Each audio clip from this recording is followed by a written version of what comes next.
fáiste agus muidir caint faoi seo nulas agam man é gurú imní faoin fhiosrúcháin nó go dé ach tá agin gurú McCullough ag géirí dar nó níos mó a eileach faoin cas agus bhain se las as an ceangal sin a bhí aige leis an Belfast Telegraph le hiart déanamh níos mó a ólam faoin cas. Luairlam fa sin. Ok, so seo an cór agus an casú sa scéal seo de gach idir sa Belfast Telegraph agus an cór an dúsa. Cólachi de mo chuid a bhí an. Bhí teagháil agam go rialta Stephen McCullagh. Thanks, Stephen. Is that done, Stephen? How'd you get on last night, Stephen? So bhí éithneog in éis. Dibri sé san oíche, dibri sé go páir amsire, agus bhí job cinál technicóige. Níor bhí an idir seoir é. Bhí sé mar chud de rud de bhainnim the audience team.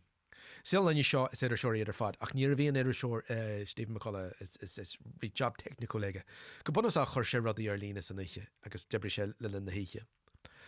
So bhí sé sin mar chud san scéal, ach hánig na pés hig an Belfast Telegraph agus iad tógáil cas agur nói harwas agin gurú sé tógáil cas agus mar a hála sé chur McCullough, Stephen McCullagh tas agin gur Stephen McCullagh bhí an inis gur chur sé scart ar Politshore Mark H. Durkin a bhí ar an word fólaneachta hon fáil amach go dé mar a bhí an fistachan a go ra róla éonróla aige fa sin ní anad iriseoir a bhí sin is rud as an áir sin nach ní ró fis aige agus ar náithe Botún a bhí an ó hiú McCullough mar bhí na pés an áiris faoi, bhí siad bhí níos mó áiris faoi ag an am sin.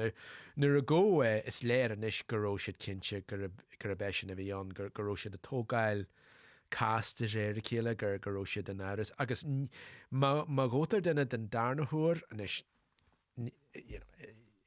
tá gachtain na neamh Ciontaíodh a dí go bhhuiar Ciontaíodh iad ach ní minic ní anad sin de gra ach amháin bhí caiitú bheith rabog cén sa hon sinna dhéanamh.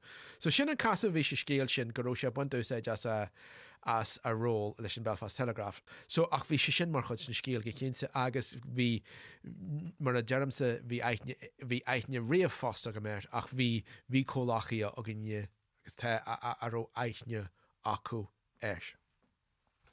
Ilar mí fiabhra imlíonna curú tús leis an tríal agus hánig McCullough ó scóir na cuirte I dtaca le dúnmharú Natalie McNally. Rockimid trídhaint den na bomatí is suntasaí sa sin ach hánig sé chun solas le linn an tríal goró sé ar insin ag Natalie brisú suas le Stephen agus tá an gurnearna tí tagart de sin níos luchian san fud cruú seo. Bhí teaghlach Natalie McNally den túram guró cas McCullough hólag sin ná gur a bé an téan chúis gur chrid sé an cas sin.